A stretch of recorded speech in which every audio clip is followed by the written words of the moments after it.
प्रिय दर्शकों, आज का जो हमारा कार्यक्रम है, हम जानेंगे कि कितना धन होगा हमारे पास। आप जानते हैं, जन्म कुंडली का जो धन भाव है वो दूसरा भाव होता है, और वही जो लाभ के लिए जिससे दैनिक रोजाना जो हमें लाभ प्राप्त होगा वो जन्म कुंडली का 11वां भाव है। अब धन संचय कितना होगा वो जन्म कुंडली के दूसरे भाव से विचार करते हैं, लेकिन हमारे पास धन आएगा कहां से, कितना आएगा, उसके लिए जन्म कुंडली का लाभ भाव होता है। इस पे बहुत से कार्यक्रम किए हैं, बहुत से धन से संबंधित ज्योतिषीय सूत्र मैं आपको बताता रहा हूं। लेकिन प्रिय दर्शकों, यकीन मानिएगा, आज का जो कार्यक्रम है अद्भुत, अनोखा और बेहद जानने योग्य विषय है। प्रिय दर्शकों, आपका लाभ भाव भी मजबूत है, धन भाव भी मजबूत है, उसके बावजूद आप धन की समस्या से जूझ रहे हैं। धन कहीं ना कहीं आपको परेशान कर रहा है। क्यों? प्रिय दर्शकों, आज देवगुरु बृहस्पति से संबंधित मैं आपके साथ चर्चा करने जा रहा हूं। आप जानते हैं, देवगुरु बृहस्पति जो है वो जन्म कुंडली के धन भाव के और लाभ भाव के कारक होते हैं। अगर ये आपकी कुंडली में कमजोर हो जाएं तो जातक को धन से संबंधित समस्या से जूझना पड़ता है। लेकिन विषय यहां भी खत्म नहीं हुआ। प्रिय दर्शकों, अगर देवगुरु बृहस्पति भी मजबूत है आपकी कुंडली में, उसके बावजूद भी धन की समस्या बहुत जातकों की कुंडली में देखी गई। जातक या जातिका की कुंडलियों में ऐसा क्यों होता है, आज हम ये जानेंगे। आप अपनी कुंडली खोलिए, शायद आप मेरे दर्शक हैं तो आपको आपकी जन्म कुंडली रटी रटाई याद होगी, लेकिन अगर नहीं है तो कुंडली खोल लीजिए। इसीलिए मैंने आपके लिए बोर्ड का उपयोग किया है ताकि आप इस सूत्र को समझ पाएं।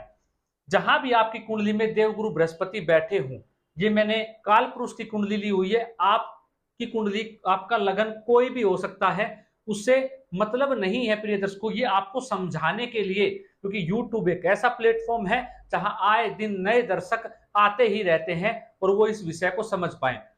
आपकी कुंडली में जहां भी देवगुरु बृहस्पति बैठे हुए हैं, उससे आगे गिनने पर देखिए कौन सा भाव देवगुरु बृहस्पति बैठे, उससे दूसरा भाव देखिए, चौथा भाव देखिए। अब यहां से दूसरा भाव ये हुआ, चौथा भाव ये हुआ, और पंचम भाव ये बना देवगुरु बृहस्पति से। मैंने क्या कहा? दूसरा भाव, चौथा भाव और पंचम भाव देखिए। अगर इनमें कोई पाप ग्रह बैठा हुआ हो, कौन सा ग्रह हो? पाप ग्रह। आप जानते हैं शनि, राहु, सूर्य सर्वाधिक पाप ग्रह हैं। इनमें पाप ग्रह बैठे हुए हो और जन्म कुंडली से जहां गुरु बैठे हैं उससे तीसरे भाव में, छठे भाव में, और तीसरा भाव ये हुआ, और इससे जब हम षष्ठ भाव गिनेंगे तो भाग्य भाव हुआ। अगर इसमें कोई शुभ ग्रह बैठा हुआ हो, मैंने क्या कहा? शुभ ग्रह बैठा हुआ हो। उसके अलावा प्रिय को अगला सूत्र समझिए, जन्म कुंडली के दूसरे भाव में पाप ग्रह हो और 10वें भाव में कोई शुभ ग्रह हो, देवगुरु बृहस्पति से दूसरे भाव में शुभ ग्रह हो, पाप ग्रह हो, माफ कीजिएगा, दूसरे भाव में पाप ग्रह हो और 10वें भाव में शुभ ग्रह हो, जहां देवगुरु बृहस्पति बैठे हुए हैं, तो ऐसे जातक को आजीवन समस्या बनी रहती है। धन से जुड़ी समस्या से ऐसा जातक आजीवन जूझता रहता है। प्रिय दर्शकों, अब प्रिय दर्शकों, वही आप अपनी कुंडली में देखिए, आप अपनी कुंडली में देखिए, अगर देवगुरु बृहस्पति जहां है उससे दूसरे, चौथे या पांचवें भाव में पाप ग्रह हैं, तो समस्या आजीवन आपके साथ बनी रहेगी। चाहे आपका धन भाव, लाभ भाव मजबूत हो, लेकिन फिर भी आप अपने जीवन में धन के लिए जूझते रहेंगे। धन आना प्रिय दर्शकों आ जाएगा आपकी मेहनत से, क्योंकि अगर आपके दसम भाव में शुभ ग्रह हैं तो वो आपको इतना ऊपर नहीं ले जा सकता जितना कि पाप ग्रह। आप जानते हैं, केंद्र के अंदर पाप ग्रह बली हो जाते हैं और जातक को नित्य प्रयत्न करवाते रहते हैं, पुरुषार्थ करवाते रहते हैं, और जो धन आएगा, अगर वहां पे शुभ ग्रह हो जाए जन्म कुंडली के अंदर दसम भाव से, जब हम 5 घर आगे गिनते हैं प्रिय दर्शकों, यहां से तो धन भाव बन जाता है, और जब लाभ भाव से 4 घर आगे बढ़ते हैं तो धन भाव आ जाता है।